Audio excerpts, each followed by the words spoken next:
안녕하세요. 돌쇠 뉴스 시작합니다. 14일 일본판 뉴스위크에 올라온 칼럼인데요.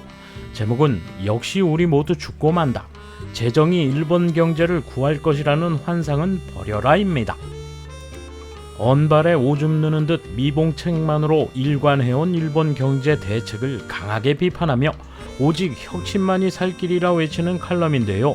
전혀 호응을 얻지 못하며 저마다 독서를 쏟아내는 반응이군요. 뭐라고들 하는지 함께 보실까요? 통 크신 구독, 좋아요.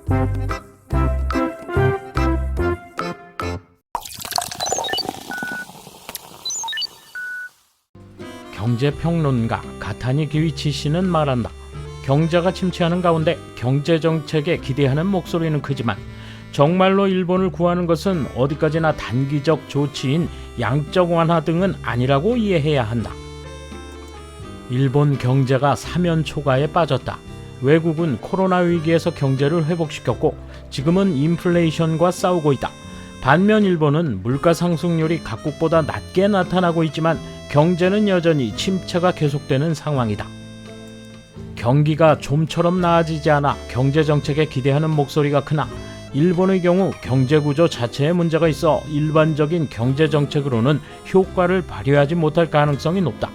재정금융 같은 경제정책은 일시적 수급차 해소 등 단기 경제의 막다른 골목을 빠져나오기 위한 것이지 지속적인 성장을 촉진하는 것은 아니다.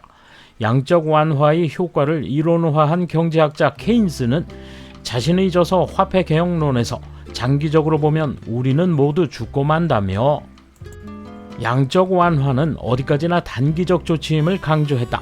양적 완화의 메커니즘은 어느 상태에서 다음 상태로 이어지는 선형적인 것이며 만약 그 시책이 정말 효과를 발휘했다면 정도의 차이는 있지만 이미 어떤 성과를 얻었을 것이다. 현실을 보면 일목요연하다. 일본 경제는 온갖 정책을 총동원했음에도 30년간 제로 성장이 이어져 왔다. 이는 일본의 경기 침체가 단순한 수급 차이의 문제가 아님을 단적으로 보여준다. 케인스 이후 장기적인 성장에 대해 분석하는 경제성장 이론이 발달했는데 이에 따르면 장기적인 성장의 원동력이 되는 것은 공급 측면에서의 세 가지 요인, 즉 노동력, 자본, 그리고 이노베이션이다. 이노베이션이야말로 일본을 구한다. 세 가지 요인 중 가장 영향이 큰 것은 세 번째 이노베이션이다. 이노베이션을 직접 수치화할 수는 없다. 다만 노동 생산성을 대리 변수로 사용할 수 있다. 일본은 앞으로 빠른 속도로 인구가 줄어들 것이다. 그러나 지금까지는 거의 제자리 걸음이라 인구 감소가 경제의 큰 마이너스 요인은 아니었다. 또한 전후의 고도 성장으로 충분히 축적했으므로 자본 부족이라고도 할 수 없다. 일본 경제의 침체는 생산성이 둔화되고 있는 것이 주 요인이며 그 배경에 이노베이션의 정체가 있는 것은 틀림없다. 일련의 상황을 타개하지 않으면 손쉬운 경제정책을 아무리 펴도 지속적인 성장 모드로 전환되지 않을 것이다. 이노베이션을 활성화하는 데 필요한 것은 양적 완화 같은 경제정책이 아니라 기업의 활동을 활성화시키는 산업정책이다. 획기적인 상품이나 서비스가 등장하면 지갑이 확 풀린다는 건 아이폰 등의 예를 보면 분명하다. 무엇보다 정부가 기술 혁신을 주도하는 관제 이노베이션은 오히려 역효과를 내는 것으로 알려져 있어 정부는 어디까지나 경쟁 환경 정비 등 주변 정책으로 일관해야 한다. 외국에 비해 낙후됐다고 지적되는 기업 지배 구조를 강화하고 기업 스스로 이익 체질로 전환하도록 촉구한다면 이노베이션은 활성화돼 경쟁력 강화와 임금 상승에 상응하는 효과를 거둘 수 있을 것이다.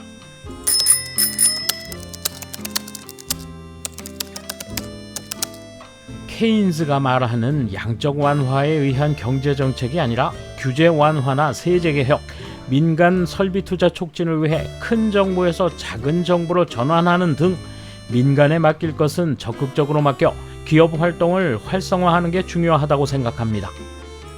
인프라 정비는 어느 정도 필요하지만 지금까지와 같은 공공사업에 대한 양적 완화로는 성장하지 않을 것입니다.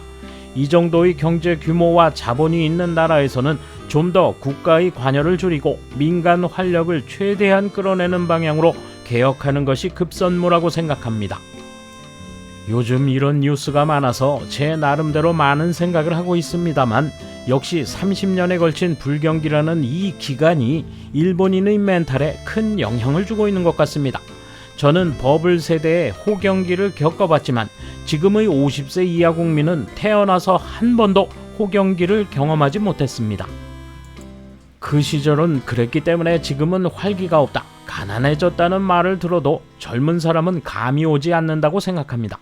힘내라고 말해도 그렇게까지 마음이 고취되지 않습니다. 어려운 과제입니다. 기업도 사람도 성실하게 노력해 실적을 올리는 것보다 보조금과 감세 수급 적용 조건을 충족하거나 기업이 노력해야 한다며 인건비 절감으로 이익을 챙기려 한다, 이런 체질로는 혁신이 생길 리 없다. 정부 재정 지출의 상당수는 이들의 특별조치 감세이거나 산업 보조금이기 때문에 오히려 양적 완화야말로 기업의 자구 노력을 저해하고 있다고 할 수 있다. 결국 지금의 자민당의 행정, 재정이라는 것이 자신들의 목표에 기여하는지의 관점에서 운영되고 있다. 이것이야말로 일본의 성장력을 저해하는 핵심이라고 말해도 좋을 것이다. 일본에 필요한 것은 라이프 사이클의 변혁이다. 인생은 유한하기 때문에 그 안에서 할 수 있는 활동이나 소비는 한정되어 있다. 이것이 이미 옛날에 충족되어 버려서 더 이상 수요가 없다. 원하는 상품이 있어도 지금의 라이프 사이클 안에서는 그것을 사용할 시간이 없다. 결국 가성비를 생각하면 필요 없게 된다.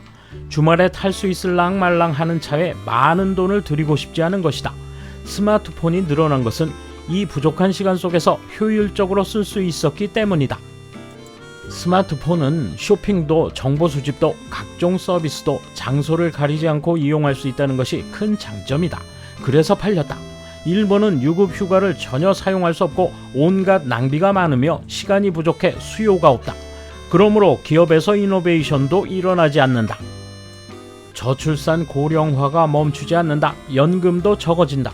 세금이 오르고 연금이 줄어드는 사회라 장래에 대한 전망은 어둡기만 하다. 따라서 돈을 쓰지 않고 모으려고만 하는 게 당연하다.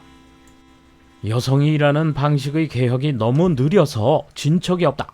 여성이 제대로 일하게 되면 인구가 줄어도 노동인구는 줄지 않기 때문에 경제 규모는 확대될 수 있다.